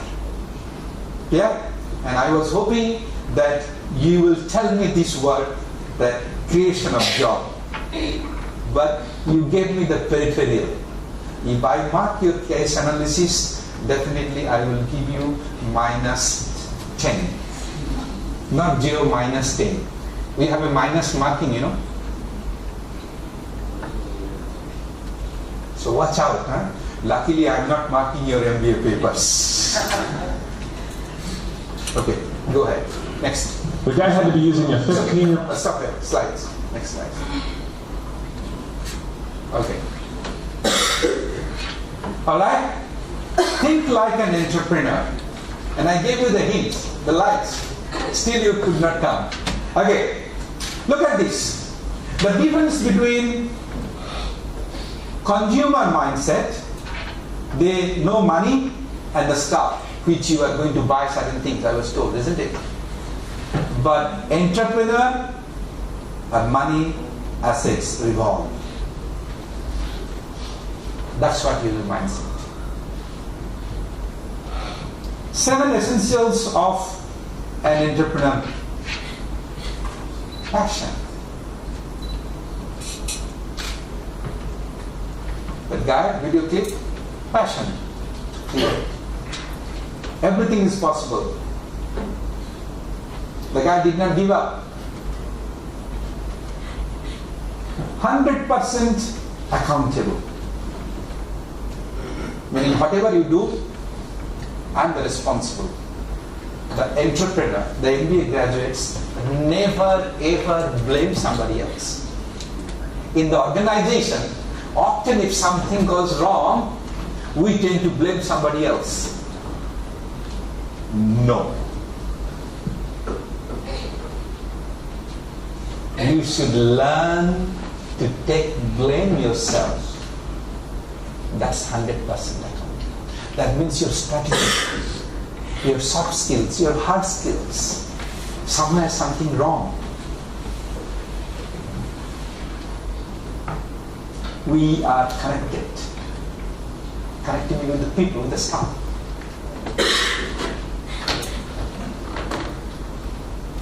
Live to give. The elderly lady said, isn't it? We live to give. Entrepreneur, the job creators, we live to give. We create jobs, why? We have to give people something. Attitude of gratitude. Must be gratitude. The job creators, that attitude must be, if someone has done something, we must be gratitude. So if I tell you thank you very much, which in Asian context, very rare cases, they will not say. And that starts from your home. If your brother or sister has given you a glass of water, have you ever told him, thank you, my brother? Have you ever said that? Sometimes, isn't it? But it's a spontaneous. Mom, thank you very much. I love you, Mom. How often? How often we use this? Isn't it? So that's attitude of gratitude. So when you use that kind of words, it's not that vulgar, it's the gratitude. The time is now, which you said. Nothing tomorrow, do it now. That's the job seekers. Job creators, entrepreneur.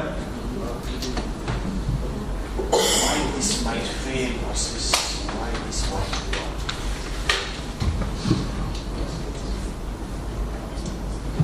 I want you to watch this one.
Anyone?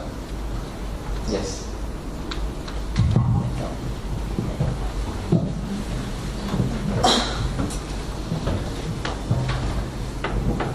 Just a one line. Nothing is impossible until you try. Yes. Any more? See, look at this.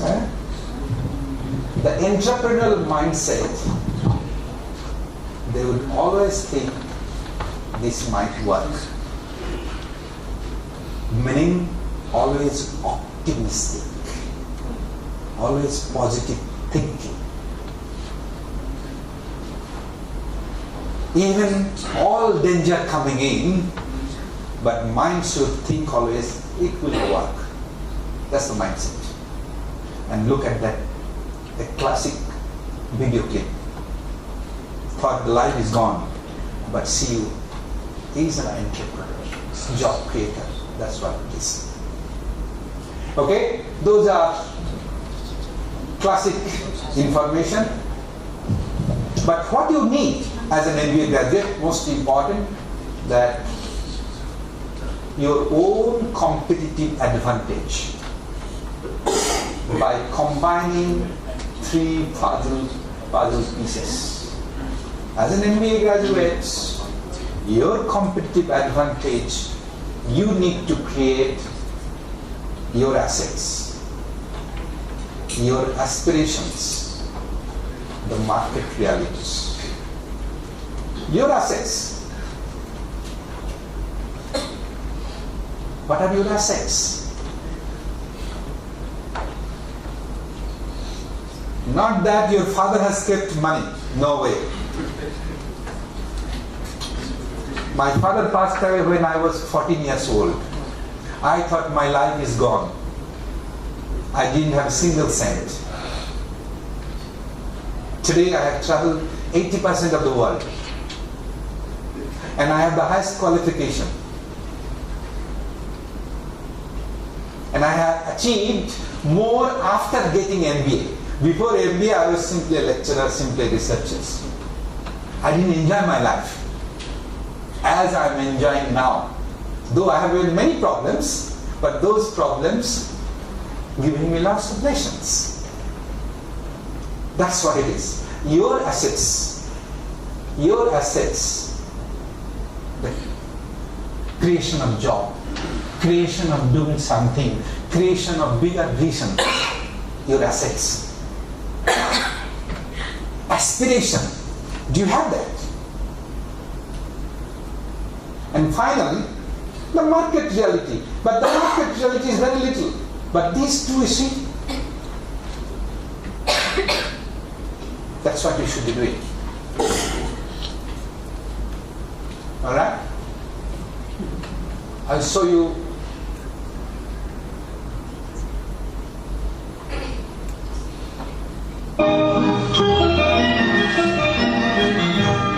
Although we hail from different lands, we share one earth and sky and sun.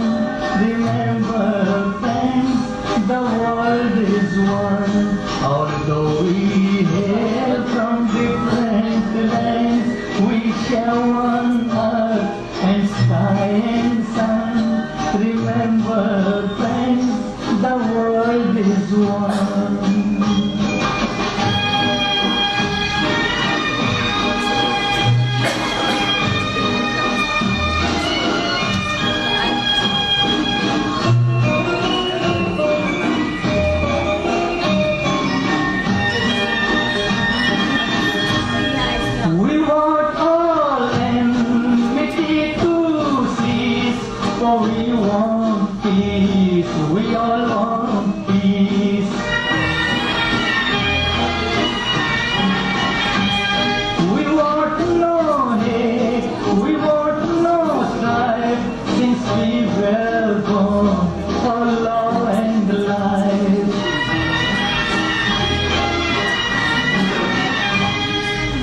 Let us start while joining hands.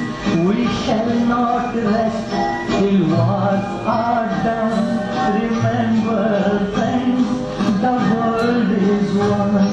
Although we hail from different lands, we share one earth and sky and sun. Remember, friends, the world is one.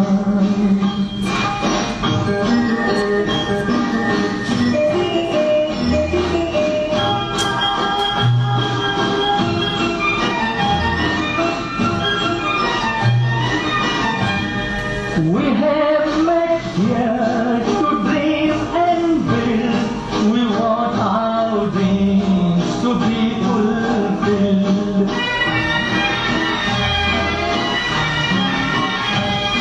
We have come here to dream and plan a world of joy and hope for men.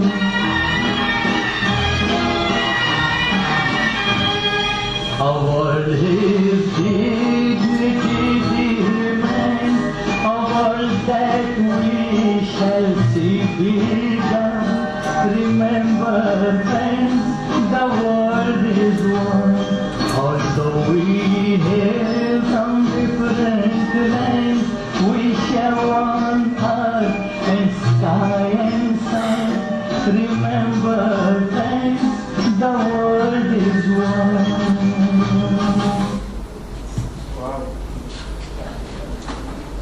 That's what MBA should be doing. It has not simply touched our mind, it has touched our heart as well. Yeah, it touches our heart as well. We hail from different lands. Remember, friends, the world is one. It's wonderful, Professor. It's wonderful. Thank you very much. That is what when you become MBA graduates, he will be a global leader. But remember, we all are one. There should not be any differences. The one roof on the sky, and we are all one. So therefore, when you resolve the conflict, you got to remember, you cannot be taking sides. These are the lessons we learn from these people, these songs. It's telling you that we all are one human being. We do not have any differences between you and me, and nothing. Make us more emotional. Saying at the same time that don't be emotional as an MBA graduate, you see. So it's very, very difficult for us to strike a balance in between. That's what. That's what we have to do. Sure. Anyone? Please come. It's a time risk management. It is a risk we have to manage as an entrepreneur, and what that is taught by MBA. That's what it is. A time will come, you will become emotional.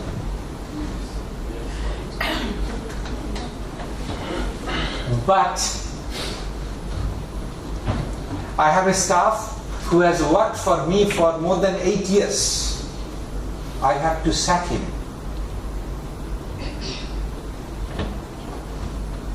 The staff who has helped me in many ways, including my own auntie when passed away helped. But I have to. You understand this? These are the challenges as entrepreneur CEO. How do you handle this? And I have many pressures on me telling me, no, you must keep him. Because he has not only helped organizationally, but he has helped personally. You understand this? But I am a CEO. I cannot be overpowered by emotional. Because I have a responsibility. While I am emotional, no doubt, I'm a human being, I accept this. But I got to. Because you have your own vision and your own vision. You have to meet that. Personal vision. I want to take the education to the remote part of the world.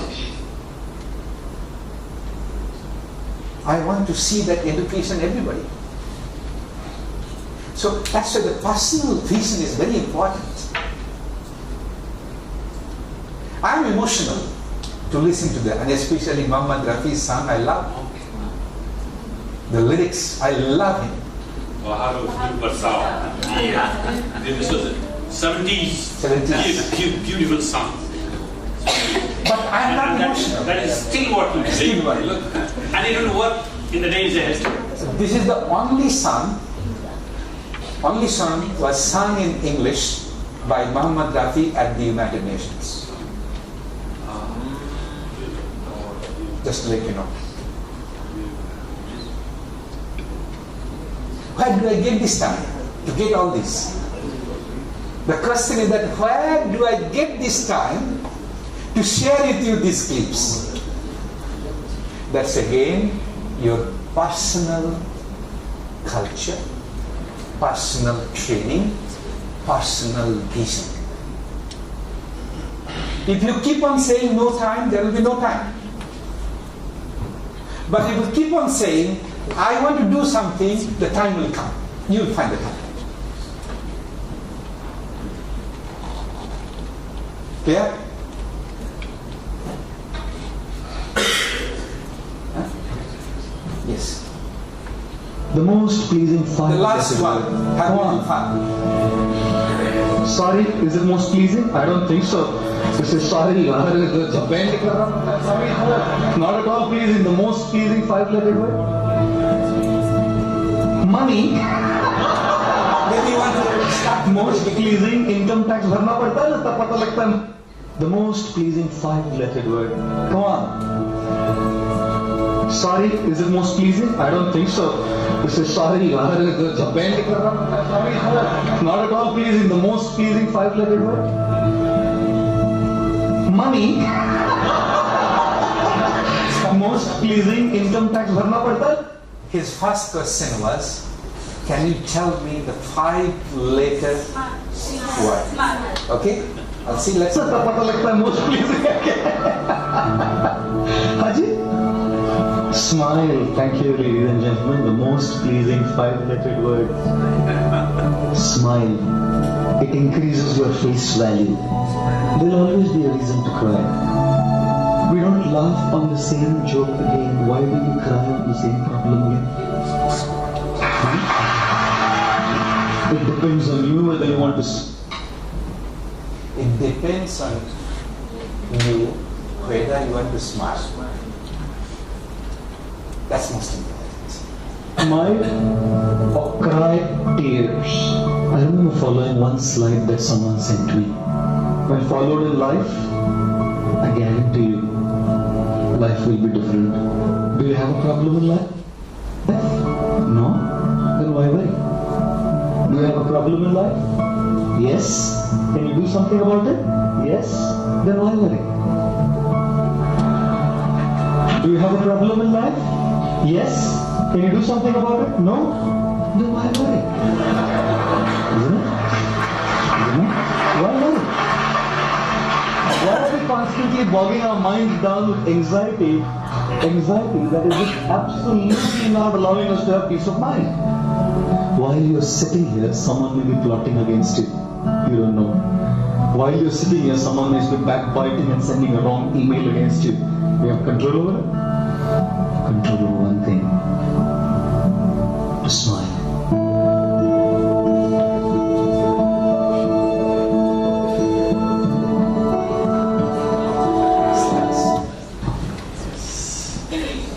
I give you all pictures, but never forget, no matter what happens.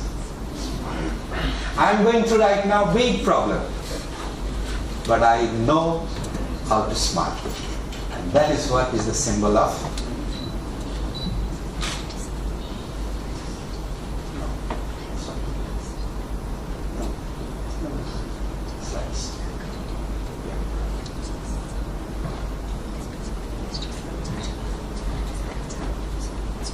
Thank you very much.